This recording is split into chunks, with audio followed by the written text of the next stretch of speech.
Hello and welcome to Monster of the Week, the only show on the internet that digs up ancient creatures from D&D's past and converts them into 5th edition, complete with brand new artwork, a journey through their history, and of course, shiny new game stats. Today, we're going to be embarking on a journey through the elemental planes, better known as the locations mentioned in Avatar's opening credits. More specifically, we are going to be traversing the planes between those planes and taking a look at some of the rarest elemental creatures known to man, beast, or whatever that thing is. Those of you up to date on your D&D history are likely familiar with the para-elemental planes. These planes are akin to those of air, earth, fire, and water, but they're a bit more niche. Basically, the idea here is that all of the elemental planes in the grand wheel cosmology are connected in some way, or at the very least, they all border with at least two other elemental planes. And in the places where two elemental planes touch, there is a sliver of that plane which becomes something entirely new as the essence of both planes meld together.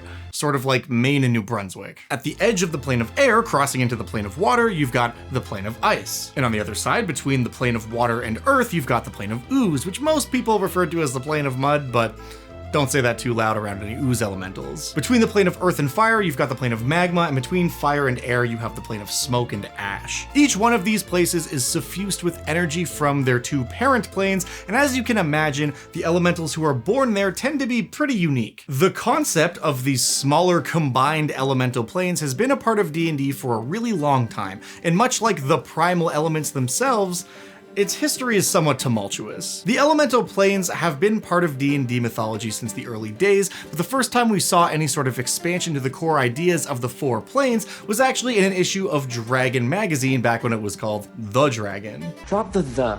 Just Dragon. it's cleaner. In July of 1979, issue 27 of The Dragon included this article by Jeff Swickifer, wherein he expands on the basic four elemental planes by incorporating Aristotle's treatise on generation and corruption, elements of which show up in occultism and all kinds of other esoteric studies around the world. As it relates to D&D, basically the idea was to give players a bunch of new elementals beyond the base four, using Aristotle's writing to define what those things might actually be. This is actually a pretty similar model to the Great Wheel cosmology D&D would eventually come to embrace much later. And the article even included this nifty pattern you could cut out and glue together into a globe to help visualize the concept of how all these different planes were connected. Unfortunately, I don't have a color printer, but I did print this out on my laser printer, and you can see the results for yourself. Thanks to this article, players would be able to incorporate new elementals into their game, such as the heat elemental, the moisture elemental, the pain elemental, or even a pleasure elemental. It was very aggressively the 70s, and despite how wild this might seem, one person in particular at D&D took notice and decided to expand and adapt some of these ideas. That person was none other than Gary Gygax himself, who would, in an article published in December of 1979 within The Dragon issue number 32, specifically call out Jeff's article from the earlier issue. He stated that if you ignore the planes tied to morality and some of the more esoteric concepts, that this was more or less his vision for how the elemental planes would all be connected in AD&D. This is also the first time where the term para-elemental would ever be used in relation to the D&D planes. The following year, in 1980, TSR would publish Deities and Demigods, which is our first actual source book to mention the para-elemental planes, dubbing them officially as the plane of ice, the plane of dust, the plane of heat, and the plane of vapor. Also, kind of a fun fact about this book, it originally contained information about and a stat block for Cthulhu, which didn't enter public domain until 2022, and due to a misunderstanding around who actually held the license to publish Cthulhu-related content, they received permission from the wrong people to include Cthulhu and his mythos in this book. In fact, it was the tabletop company Chaosium, who makes Call of Cthulhu, that held the license, and when they found out D&D had just published a book without proper permission, they basically shrugged and said that's all good, allowing them to continue to publish Deities and Demigods with Cthulhu and all his stuff included, so long as they provided credit to Chaosium. However, by the third print run of the book, they just removed the Cthulhu mythos entirely because they felt like including a shout out to Chaosium wasn't a wise move, seeing as at the time D&D viewed Call of Cthulhu as one of their largest competitors. Deities and Demigods would also undergo a total identity change a few years later as a result of the Satanic Panic. TSR, who was making D&D at the time, felt that a book called Deities and Demigods was maybe a little too spicy for all the angry parents in America who thought their children were doing black magic and summoning demons in the basement, so they gave the book a new cover and renamed it Legends and Lore. It is literally the same book, completely unchanged, but under a different name with a new cover. And as far as Cthulhu goes, he now has a stat block and a domain of dread featured in the latest Ravenloft book, so finally after 45 years he has returned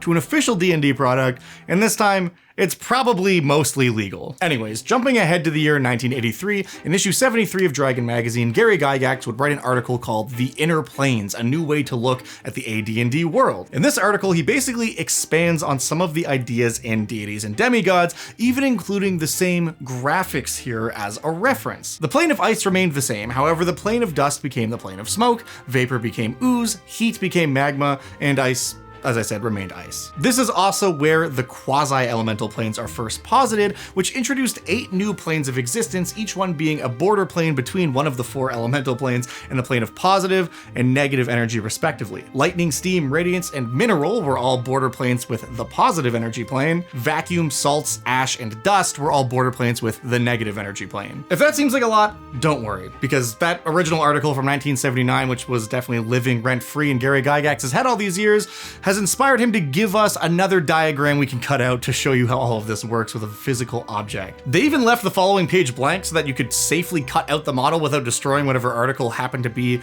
printed on the other side, so that's using your brain. The quasi-elemental planes further expanded on the lore of the elemental planes at large, and maybe we'll do a video dedicated to them eventually, but for today, we're gonna just continue to focus on the para-elemental planes and their sort of evolution. Now, the 4 para-elemental planes would be especially prominent in the Planescape campaign setting, as a lot more about the elemental planes was fleshed out, and ultimately, we would see an update to these creatures into 3rd edition in the Manual of the Planes, which continued the traditions established by all previous writings. In 4th edition, the entire status quo of the Great Wheel cosmology is kind of thrown out of whack, so the para-elemental planes sort of didn't really exist as we now know them, and with the return of the Great Wheel in 5th edition D&D, the para-elemental planes were never truly reinstated. In the 2014 Dungeon Master's Guide, they do make a nod to these places, now giving them proper names, but the term para-elemental has kind of fallen off over the years, it would seem. And that's how we got here. Even though these planes may be called Frostfell, the Swamp of Oblivion, the Fountains of Creation, or the Great Conflagration, no matter what name is ascribed to them, there are still some cool-ass elementals who live there, and as of yet, we haven't seen any of them. So with our history lesson behind us, let's talk about these 4 new elementals who are actually old elementals that might live on the borders between the 4 primary planes in these niche elemental locations. Ice elementals hail from the plane of ice, located between the plane of water and air. Their 3rd edition stat block is pretty simple, and honestly, that sort of goes for all of these para-elementals. Historically, your bog standard elemental creatures have always kind of been somewhat basic. The guy made of fire does fire damage, the guy made of water does bludgeoning and has a whirlpool attack, and the guy made of ice does cold damage and freezes stuff. You get the idea. This is not necessarily a problem if you want to just use an elemental as a basic minion for a more powerful creature. Say, for example, the situation where a powerful wizard has summoned them to do their bidding, or maybe if your party is traveling across the sea and a swarm of water elementals attack them. But I've always disliked how uninteresting combat with basic elementals often is, because they're really cool creatures thematically. So I took what was already established and tried to add some fun abilities to each of these creatures that still allows them to be summoned minions, but also more than just a big bag of hit points that does a specific type of damage. All of the basic elementals have a challenge rating of 5, so I made my para-elementals CR6 creatures because I like the idea that this blending of elements makes them somewhat more dangerous. So starting out with the ice elemental, its primary means of attack is going to be the icicle action, which can be a melee or ranged attack, and it does piercing as well as cold damage. Their sort of big move is called Blizzard, which does a bunch of cold damage to everything around them and knocks prone some of its enemies. I also gave them Ice Glide, which is basically just the Earth Elemental trait for Earth Glide, which is how Earth Elementals move through the Earth. However, it allows an Ice Elemental to travel through the ice instead of stone. I also gave them an aura that deals cold damage to things around them and slows them down, and a trait called Melt that increases their speed when the Ice Elemental takes fire damage, which of course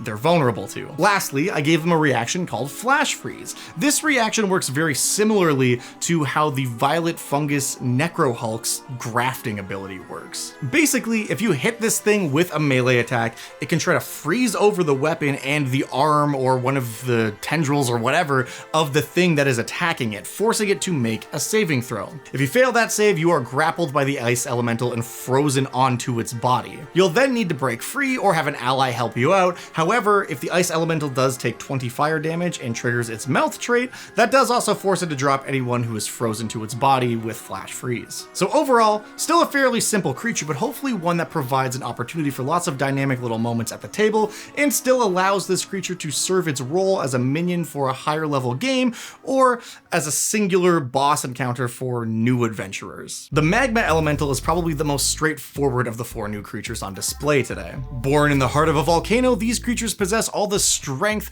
of elemental earth and the destructive capacity of elemental fire. They have no obvious weaknesses, and of course they hit like a truck with their molten, slag, and rock launch attacks. They have the earth glide trait inherent to all earth elementals. However, instead of just moving harmlessly through natural earth and stone, they melt the matter they move through, turning solid rock into lava and sand into glass. Like the humble fire elemental, just being near the creature does damage you with its burning aura, and if it sets out to cause maximum harm, its eruption trait will do just that. This ability targets a 10-foot area with a downpour of burning rocks, dealing bludgeoning and fire damage, as well as converting the area into a tile of lava. When it uses this ability, it also deafens anyone standing within 10 feet of itself because, I don't know if you know this, but volcanic eruptions are really, really loud. The final trait I gave this creature is something I called Rapid Cooling, which is a fun little interaction between the Magma elemental and taking cold damage. Anytime it takes cold damage, some of the lava on the creature's surface rapidly cools into plate-like armor made of obsidian. That gives the elemental 10 temporary hit points, and whenever it takes damage going forward, if it's got temporary hit points from this ability,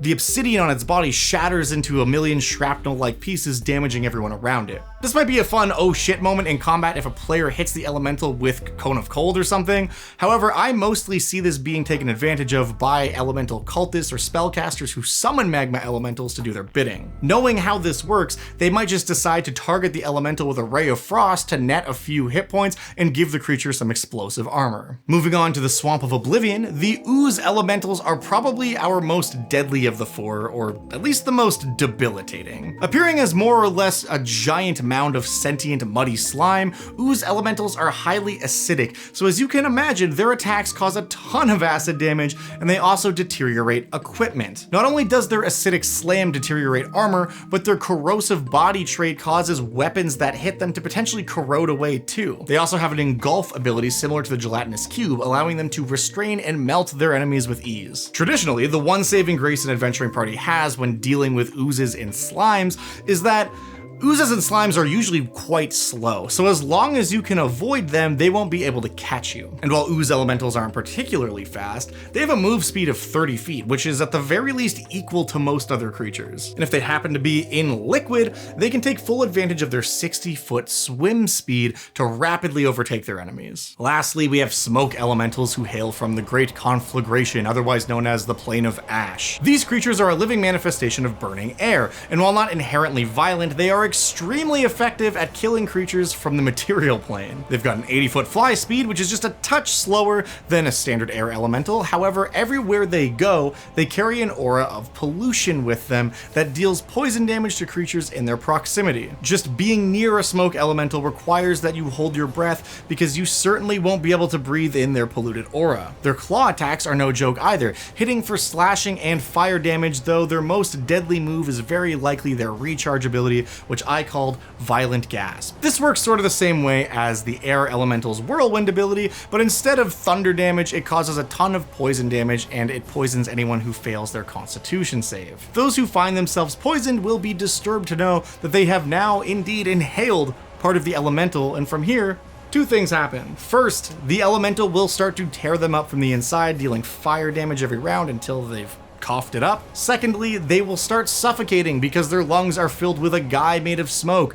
which is no good. I felt like that was all pretty cool, but I wanted to give the smoke elemental a little something extra, and my head immediately went to the polluted air angle and how that might allow them to poison the air around them and cause hallucinations or something. Ultimately, I decided that smoke elementals would be our spellcasters, so that way I could just give them spells like Fog Cloud, Darkness, Cloud Kill, Confusion, and Phantasmal Killer. I also tossed Fireball on their list for good measure, because who doesn't love to cause a giant explosion from time to time? Now, when it comes to actually using para-elementals at the game table, all standard elemental plotlines apply. They can make great summoned creatures to fight alongside your magically inclined bad guys, and they can make for great random encounters if your party happens to be adventuring through a frozen tundra or fetid swamp, a volcanic wasteland, a smoldering ruin, or even the elemental planes themselves. One thing I do think is pretty cool about these creatures is that they all speak the language of elementals, Primordial, but something you may not be aware of is that Primordial actually has 4 different dialects. Most elementals speak one of these dialects, however para-elementals speak 2 dialects, the 2 from their planes of origin, of course. So ice elementals can speak both Aquan and Orin, magma elementals can speak both Terran and Ignan, etc. I just think that's kind of a neat flavor detail, and honestly, in a world of elemental creatures, I feel like their connection to 2 separate planes would make these elementals great diplomats between 2 elemental kingdoms. Perhaps a magma elemental serves as a diplomat between the powers of the Brass City on the plane of fire and the Tao Lords on the plane of earth. Or maybe there's a battle being waged between 2 powerful elemental lords, and the para-elemental plane between these 2 domains has become a war zone. Which side do the para-elementals land on, and why? A group of adventurers getting mixed up in either of these situations could be pretty interesting, even if not to be anything more than just like the setting where an adventure is happening. On the material plane, I could also see smoke elementals being a cool alternative to what would normally be something like a ghost encounter in some sort of battleground or ruined city. Perhaps as a city is razed to the ground during a war, smoke elementals start appearing as they are drawn to the massive columns of black smoke and pollution rising from the fires below. I think the most important thing these creatures can offer a DM though is the element of the unexpected which they bring to the table. Most D&D players are familiar with the core elementals, but mixing that up with something they're less familiar with but still follows the same general theme in its rules can be a great way to make your world feel more fleshed out and alive. All of this also begs the question, are there other elemental creatures from these planes? Because I mean, of course there would be. While not nearly as fleshed out as the primary elemental planes, the para-elemental planes are home to all kinds of other creatures, some of which I've even talked about on this channel in the past. A personal favorite of mine are the Karashi, which are genies from the plane of ice, which I have done a video on quite a while ago, but there's also the Guanodon, who are more intelligent ooze creatures that can shapeshift into humanoid shapes. They're from the plane of Ooze, and there are also mephits from all over, and theoretically other genies from these planes beyond even the Karashi who have just never been given stats. Maybe that's something we should tackle in the future. Let me know if you want more genies. But whatever you choose to do with these planes or these elementals, please let me know about it in the comments down below. And as always, you can find the 5th edition stats linked in the description down below in the form of a Google document. All 4 of these creatures are there and free for your DMing needs as always. And of course, if you're one of my lovely patrons, you can get the high-res Dungeon Dad PDF stat block pages over on the Dungeon Dad Patreon, which is also linked down below. Speaking of patrons, gotta give a massive shout out to our patron of the week. This week, Curious Sean, thank you so much for your extra level of support you send my way each month.